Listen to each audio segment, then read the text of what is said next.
Hey guys, welcome to Homely Items. കൂട്ടുകാരെ, ഇന്നത്തെ ഒരു റിക്വസ്റ്റഡ് വീഡിയോ ആണ് കേട്ടോ. ഈ വെജിറ്റബിൾ വേസ്റ്റിൽ നിന്ന് മണ്ണ് എങ്ങനെയാണ് പ്രിപ്പയർ ചെയ്യാമെന്ന് പറഞ്ഞിട്ട് ഈ വെജിറ്റബിൾസ് എല്ലാം എന്തിനാണ് കാണിക്കുന്നതെന്നാണോ നിങ്ങൾ ആലോചിക്കുന്നത്? ഞാൻ ചെയ്യുന്നത് പോലെ വെജിറ്റബിൾ വേസ്റ്റ് മണ്ണാക്കി എടുത്തതിന് ശേഷം അതിൽ ഉണ്ടാക്കിയ വെജിറ്റബിൾസാണ് ഞാൻ ആദ്യം കാണിക്കാമെന്ന് വിചാരിച്ചത്. ബ്രിഞ്ചാളൊക്കെ ഡെയിലി ഇങ്ങനെ പറിക്കാൻ കിട്ടുമായിരുന്നു. അതുപോലെ തന്നെ ഇതൊരു തരം കത്തിപ്പയർ പോലത്തെ ഒരു പയറാണ്. അതിന് തൊട്ടപ്പുറത്തുള്ളത് ഫ്രഞ്ച് ബീൻസാണ്. ഫ്രഞ്ച് ബീൻസ് 5 പൈസ പോലും ചിലവില്ലാതെ നമ്മൾ വേസ്റ്റാക്കി കളയുന്ന വെജിറ്റബിൾസ് ഉപയോഗിച്ച് ഇത്രത്തോളം വെജിറ്റബിൾസ് നമ്മുടെ വീട്ടിൽ നമ്മുടെ ടേബിളിൽ എത്തുക എന്ന് പറയുന്നത് ശരിക്കും സന്തോഷം ഉണ്ടാക്കുന്നൊരു കാര്യമല്ലേ. ഇത് നടാനായിട്ട് ഉപയോഗിച്ച വിത്തുകളൊന്നും നമ്മൾ കടയിൽ നിന്ന് മേടിച്ചതൊന്നും അല്ല കേട്ടോ.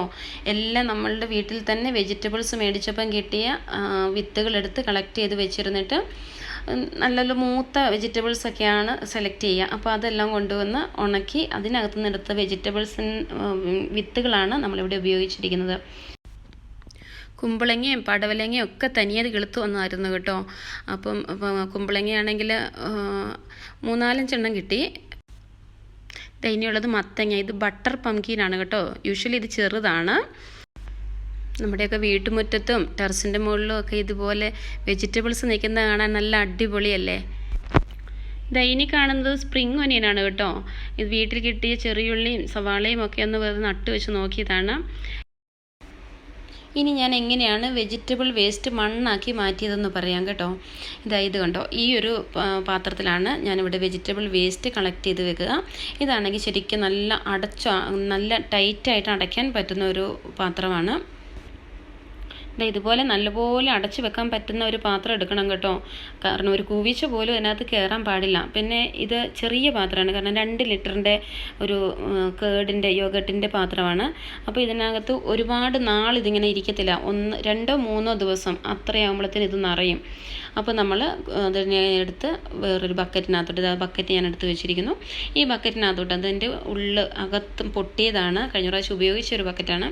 അപ്പോൾ ഈ ബക്കറ്റിനകത്തേക്ക് 3-4 തുളയൊക്കെ ഇട്ടിട്ട് അതിനകത്തേക്കാണ് ഈ വെജിറ്റബിൾ വേസ്റ്റ് ഇട്ട് കൊടുക്കുക. ഡയറക്റ്റ് ഇട്ട് കൊടുക്കുകയല്ല, അതിനകത്ത് ആദ്യം ഒരു ലെയർ മണ്ണിട്ട് കൊടുക്കും. ഒരുപാട് വേണ്ട, ജസ്റ്റ് ഒരു ലെയർ മണ്ണിട്ട് കൊടുത്തിട്ട് അതിൻ്റെ മുകളിലോട്ടാണ് നമ്മൾ വെജിറ്റബിൾ വേസ്റ്റ് ഇടുക. ഇവിടെ ഞാൻ മണ്ണിട്ട് കൊടുത്തിട്ടുണ്ട്. ഇത് കാണുമ്പോഴേ നിങ്ങൾക്കറിയാം ഇത് കഴിഞ്ഞ വർഷം ഞാൻ യൂസ് ചെയ്ത മണ്ണാണ് കണ്ടോ. ചകിരിയുടെ ഒക്കെ വേസ്റ്റ് ഇതിനകത്ത് കിടപ്പുണ്ട്. ചകിരി വേണമെന്നുണ്ടെങ്കിൽ ശരിക്കും ഇത് ഞാൻ ഡയറക്റ്റ് ഇട്ട് കൊടുത്തിരിക്കുകയാണ്. ഇങ്ങനെ അല്ലാതെ ചോറെടുത്തിട്ട് അങ്ങനെ ചെയ്യാം കേട്ടോ. പക്ഷേ എനിക്ക് സൗകര്യം പോലെ ഞാൻ വേഗം ചകിരിച്ചോറ് അതുപടി ഇട്ടേക്കുന്നതാണ്. ചകിരിച്ചോറെടുത്ത് മാറ്റുന്നതാണ് കുറച്ചും കൂടി നല്ലത്. അതിൻ്റെ മുകളിലേക്ക് നമ്മൾ ഈ വെജിറ്റബിൾ വേസ്റ്റ് ഇട്ടതിന് ശേഷം ഇതിൻ്റെ മുകളിലോട്ട് മണ്ണ് ഡയറക്റ്റ് ഇടുകയല്ല ചെയ്യുക. നമുക്ക് പേപ്പറോ അല്ലെങ്കിൽ കരികല, നമ്മുടെ നാട്ടിൽ കരികല ഉണ്ടല്ലോ, കരികല ഇട്ട് ഒന്ന് നിരത്തണം. അതാണ് ഏറ്റവും മെയിനായിട്ട് ചെയ്യേണ്ട ഒരു കാര്യം. ഇതിന് ബാഡ് സ്മെല്ല് പുറത്തോട്ട് പോകാതിരിക്കാനും ഒക്കെ കരികല എപ്പോഴും ഇടുന്ന നല്ലതാണ്. ഇനി കരികല ഇല്ലാത്തവർക്ക് പേപ്പർ ഉപയോഗിക്കാം. പേപ്പർ പീസാക്കി എടുത്ത് നമുക്ക് ഇതിനകത്തേക്ക് ഇട്ടതിന് ശേഷം അതിൻ്റെ മുകളിൽ വേണം മണ്ണിടാൻ വേണ്ടിയിട്ട്. അത് എപ്പോഴും ശ്രദ്ധിക്കേണ്ട ഒരു കാര്യമാണ്. അങ്ങനെ ചെയ്ത് കഴിയുമ്പം യാതൊരു സ്മെല്ലും, അതിൻ്റെ ബാഡ് സ്മെല്ലൊന്നും ഇതിൻ്റെ പുറത്തേക്ക് പോകത്തില്ല. അപ്പോൾ പേപ്പർ ഉണ്ടെങ്കിലും എനിക്ക് അതിനേക്കഴിഞ്ഞും കുറച്ചും കൂടി ബെനിഫിറ്റ് തോന്നിയിരിക്കുന്നത് നമ്മളിവിടെ മുട്ട വാങ്ങിക്കുന്നതിൻ്റെ ഒരു കവറാണ്. ഇത് ഇവിടെ കിട്ടുന്നതാണ്. അപ്പോൾ ഇത് ഞാൻ മുറിച്ച് ഇതിനകത്തേക്ക് ഇട്ട് കൊടുക്കുകയാണ് ചെയ്യുക.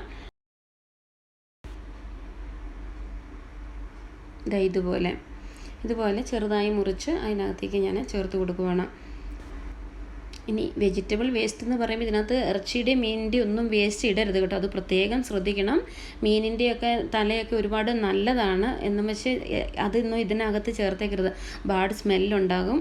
പിന്നെ അത് എപ്പോഴും ശ്രദ്ധിക്കേണ്ട ഒരു കാര്യമാണ്. വെജിറ്റബിൾസ് മാത്രമേ ഇതിനകത്ത് പാടുള്ളൂ. പിന്നെ അതിൻ്റെ മുകളിലേക്ക് നമ്മൾ മണ്ണിട്ട് കൊടുത്തിട്ടുണ്ട്. ഇപ്പം ഇതിൻ്റെ മുകളിലേക്ക് ഞാൻ ചെറുതായിട്ട് വെള്ളം നനച്ച് കൊടുക്കും. ഒരുപാട് വെള്ളം ഒഴിക്കരുത്, ചെറുതായിട്ട് നമ്മൾ വെള്ളം നനച്ച് കൊടുക്കുകയാണ് ചെയ്യുക. ഇപ്പം ഇത്രയുള്ളൊരു ബക്കറ്റ് മുഴുവൻ നിറഞ്ഞു കഴിഞ്ഞിരിക്കുന്നു. ഇനി ഇതിലേക്ക് നമ്മൾ കുറേശ്ശെ വെള്ളം ഒഴിച്ച് കൊടുക്കുമ്പം ഇതിനകത്ത് നിങ്ങൾ കണ്ടിരുന്നില്ലേ, മത്തൻ്റെ ഒക്കെ വിത്ത് കിടപ്പുണ്ടായിരുന്നു അല്ലേ. അപ്പോൾ അതെല്ലാം പൊട്ടിമുളച്ച് അങ്ങനെ നമുക്ക് വിത്ത് പാകാതെയും വിളവെടുക്കാനായിട്ട് സാധിക്കാറുണ്ട്. ഇനി മീനിൻ്റെ വേസ്റ്റ്, മീനിൻ്റെ തലയൊക്കെ വളരെ നല്ലതാണെന്ന് ഞാൻ പറഞ്ഞില്ലായിരുന്നോ? പക്ഷെ അത് നമുക്ക് വെജിറ്റബിൾ ഈ വേസ്റ്റിനകത്ത് ബക്കറ്റിലൊന്നും ഇടാനും പറ്റത്തില്ല. അപ്പോൾ അത് ഞാൻ കാണിച്ചു തരാം കേട്ടോ. ഇതാ നമ്മൾ വളർന്നു വരുന്ന, നല്ലപോലെ ഹെൽത്തി ആയിട്ട് വളർന്നു വരുന്ന ഏതെങ്കിലും ചെടിയുടെ ചുവട്ടിൽ ഇതുപോലെ മാന്തിയിട്ട് ഇങ്ങനെ ചെറുതായിട്ട് താഴോട്ട് മാന്തി എടുക്കാൻ നേരത്ത് ഇതിൻ്റെ മുകളിലുള്ള വേര് പൊട്ടും. ഇങ്ങനെ വേര് പൊട്ടിക്കഴിയുമ്പം ആ വേര് കണ്ടോ, ഇതിൻ്റെ വേര് കണ്ടോ പൊട്ടിക്കിടക്കുന്നത്. അപ്പോൾ ആ വേരിൻ്റെ അടുത്തോട്ട്, അതായത് ഇതിൻ്റെ താഴ്വേരിലോട്ട് പോകരുത് കേട്ടോ. ആ മുകളിൽ കാണുന്ന ജസ്റ്റ് അതിൻ്റെ ചെറിയ ചെറിയ വേരുകളുണ്ട്, അതാണ് പൊട്ടിക്കേണ്ടത്. അപ്പോൾ അതിനകത്തേക്ക് എന്നിട്ട് നമുക്ക് ഈ ചെടി ഈ മീനിൻ്റെയൊക്കെ തല എടുത്തിട്ടിട്ട് നന്നായിട്ട് മൂടി കൊടുക്കാം. അപ്പം പൂച്ചയൊന്നും കയറില്ലെന്ന് ഉറപ്പ് വേണം കേട്ടോ, അല്ലെങ്കിൽ പിന്നെ പണി പാളും. പൂച്ച, കാക്ക അതൊന്നും എടുക്കാൻ പാടില്ല, മാന്തിയും പൊട്ടിച്ചൊന്നും. അപ്പോൾ ഇത് ഞങ്ങളുടെ ഒരു പപ്പായ ചെടിയാണ്. അത് കഴിഞ്ഞ വർഷം വെച്ചതാണ്. ഇതുവരെ അതിലൊന്നും കായും പൂവൊന്നും ആയിട്ടില്ല.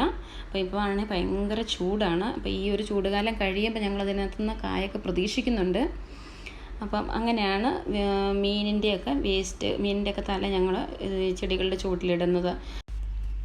അപ്പോൾ ഈ വീഡിയോ നിങ്ങൾക്ക് ഉപകാരപ്രദമായി എന്ന് തോന്നിയാൽ സബ്സ്ക്രൈബ് ചെയ്തും ഷെയർ ചെയ്തും ഒക്കെ ഞങ്ങളെ സപ്പോർട്ട് ചെയ്യണേ. ഈ ബെല്ലൈക്കൺ അമർത്തുമ്പം ഓൾ എന്ന ഓപ്ഷൻ തന്നെ അമർത്തണം കേട്ടോ. God bless you all.